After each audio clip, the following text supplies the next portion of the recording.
আসসালামু আলাইকুম। আমি আজকে আছি আপনার কি বলে এটাকে মংলা পোর্টে। সো আপনাদেরকে একটা জিনিস দেখানোর জন্য আসছি আসলে। আমরা জাপান থেকে এর অকশন থেকে কিনি। কেনার পরে আবার এখানে যখন আমরা গাড়িটা অকশন করার পরে ইয়েতে যাই, ইয়ের থেকে শিপিংয়ে হয়। শিপিংয়ের পরে এখানে আবার যখন শিপ আসে তখন আমরা আবার এখানে গাড়িগুলো চেক করি কী অবস্থায় আসছে, সব ঠিকঠাক আছে কিনা। সো আমাদের নিজস্ব এখানেও লোক আছে, তো আমাদেরকে দেখে নেই। তো আমরা এই যে গাড়িটা র্যাম্পটা নামাচ্ছে, তো আমরা আপনাকে গাড়িটা দেখাচ্ছি যে কিভাবে নামবে গাড়িগুলো। তো আজকে আমাদের এই জাহাজে আমাদের গাড়ি আছে, আলহামদুলিল্লাহ আমাদের 9টা ইউনিটের গাড়ি আছে।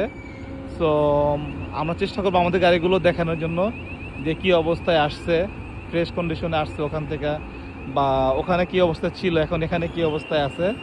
তো এটাও দেখাবো। তো আল্লাহর রহমতে দেখি কী অবস্থা, কীভাবে গাড়িগুলো নামায় ওরা। তো সব কিছু আপনাদেরকে দেখাবো এই ভিডিওতে।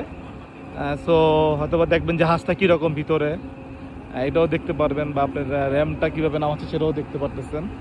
তো থ্যাংক ইউ সবাইকে। আসসালামু আলাইকুম।